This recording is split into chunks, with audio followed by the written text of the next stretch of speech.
Alright, back for another beer review, and today I'll be reviewing yet another beer from the Yuengling Brewery, and they're out of Pottsville, Pennsylvania, and this is their Lord Chesterfield Ale. So this is an ale that comes in at 5.4% alcohol by volume, 32 IBUs at the time of review, and this can is just under 2 months old. So it's been a very long time since I've had this beer, probably at least 10 years, and I don't remember, honestly, what it tasted like. I've only had it a couple times. I think, remember it being maybe a little bit more hop forward than your like typical Yuengling product. And yeah, I'm really excited to give this one a go. I want to give a huge thanks and a shout out to a good friend of mine and viewer of the channel, Orion, for recommending this beer for reviewing purposes, because Orion grew up close to the Yuengling Brewery. He now resides in Maryland, and he said, it's been at least 5 years since I've had this one, but I'd be curious to see what you think about it. So here we are. Now, if you look online, this is referred to in a couple different places like Beer Advocate, I believe, as like an English pale ale stylistically, but Yuengling I don't think specifies the style. They just pretty much say ale. Other places I've seen just say pale ale. Whatever the case may be, we're going to review it and see how it is. So I was able to grab a single of this one in a Mix 6 location at my local Wegmans grocery store, which was nice. So I didn't have to buy an entire 6-pack or 12-pack of this, but you know, you're not going to break the bank buying this. So, you know, we talk about usually price and availability at the end of the reviews, but it's not going to be expensive. And they also refer to this one as Chetty as a nickname. So throw this over here. What does it look like? Honestly, it looks like a little bit of a hazy lager, to be honest with you. There's very fine particulate in this. They also mentioned they do dry hop this one. I think that's where like the whole pale ale thing comes in. But yeah, it has this really nice yellow golden color, but it 100% has some haze to it. Just over a finger of a very soap sudsy, bright white looking head. Yeah, I mean, honestly, that looks like a lot of cream ales I've seen before, if I had to say anything. But yeah, it looks really nice. I'm using this can glass because I don't use it a lot. Why not? Anyways, good nose. Interesting. So the first thing I notice is a little bit of wet dog hair. I haven't said that in a review in a long time, but it kind of has like that like wet dog hair kind of aroma. After that, though, I am getting a little bit of like a herbaceous kind of grassy hop note. It's not big, but it's definitely noticeable. And then underneath that, there's this grainy, crackery, almost corny type of malt character. Maybe a little bit of like a lemon zest in here as well. Yeah, it has a little bit of a citrus tinge, more lemon than anything else. And now it has a nice like floral kind of essence to it. And that wet dog here that I originally got is starting to fade, and I'm not really getting that anymore. Honestly, okay, so most of you, if you watch the channel, know that my low ABV crusher go-to is Jenny Cream Ale. This kind of smells like Jenny Cream Ale, but the dry hop version. It has like, you know, your base kind of macro feel to it like Jenny Cream Ale, but it has a little bit more of a hop character. It's not crazy or anything, but it's a little bit noticeable.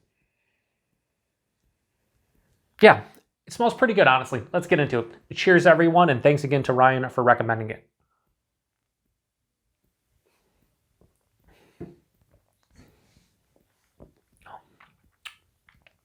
That's precisely what it is.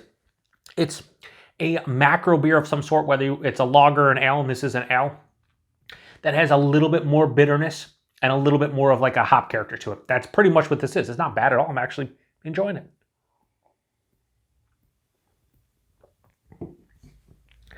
Body on it, 5.4%. It's like medium body. It's nice. The mouthfeel is super crisp. It's effervescent. It's everything you want out of a beer like this. It's spritzy on the tongue. Very refreshing. Pretty clean beer overall. The actual character of the beer, the taste, the nose carries over. The aroma carries over the taste like you would hope it does. Well, maybe if it doesn't. If it smells good, like this smelled pretty good after that wet dog hair dissipated. But yeah, this is kind of like a macro lager, but it's an ale, a little bit more hop character and a little bit more character overall. So front of the palate has this bready, crackery, kind of like white bread feeling to it. There's a little bit of like a corny tinge going on as well. There's also a little bit of like a lemon zest right at the front of the palate. Passes through. Get a little bit like a red apple. Didn't get that in the nose. Maybe like a white pear. Kind of like the core of a red apple, more so than anything. And then it finishes with this semi-dry, Mild to moderate bitterness, I'd say smack dab in the middle of mild to moderate bitterness. There is this floral, grassy kind of finish to it, maybe slightly herbaceous. Pretty well balanced. You got all that sweet malt up front, balanced by the semi-dry and mild to moderate bitterness. That's just solid. Isn't anything special? No. But a beer like this isn't meant to be. I think this is their oldest beer too, brewed since 1829. I think this has been around for almost a couple hundred years, according to Yuengling. And you don't see this when people talk about Yuengling. You mostly talk about the lager, right? And now they have like the Hershey's chocolate porter, they have their dark brewed porter, they have the black and tan. You don't hear much about Lord Chesterfield Ale. And I think the problem with this beer for folks that probably drink Yuengling lager or drink macro beers in general, I think this might have a little bit too much bitterness for them. And it's not a lot of bitterness. It's just more substantial. If you could put like Yuengling lager next to this, it's like night and day in terms of the bitterness. It's definitely noticeable. It's not over the top. If you're somebody who drinks craft beer and likes IPAs and hop forward beers and you're used to like a moderate to high bitterness, this is going to affect you. No, it's not going to affect you at all. But somebody who drinks macro lagers or like light lagers, yeah, they might be put off a little bit by this. But I'm enjoying it. So, flavor-wise, I think this is pretty damn good and probably one of the better Yuengling beers I've had for their low ABV. I really was not a fan of the Pilsner. Their lager is a staple, good beer. I think this is more flavorful than the Yuengling lager, but I might like the Yuengling lager better.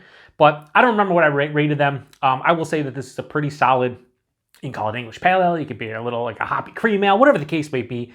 As an ale that has a little bit more hop character, I think this is pretty good. 5.4%, you really can't tell.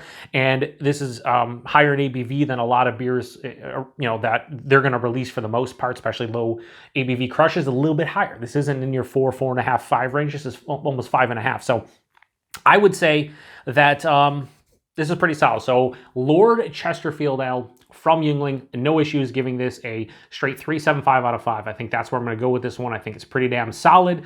And we'll do the back here with the Chetty because, why not? Like, I don't know. I don't know what I'm doing anymore. Anyway, 3.75 out of 5. It's pretty solid.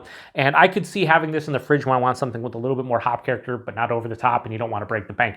Price point availability, like I said earlier, in my neck of the woods, this is $9.99 6-pack or $17.99 a 12-pack. It's probably even cheaper closer you get to the brewery, probably in other areas. Maybe they go on sale, but this is a pretty cheap beer overall. And availability, I don't know with Yuengling. I know they're getting into a lot of different markets now.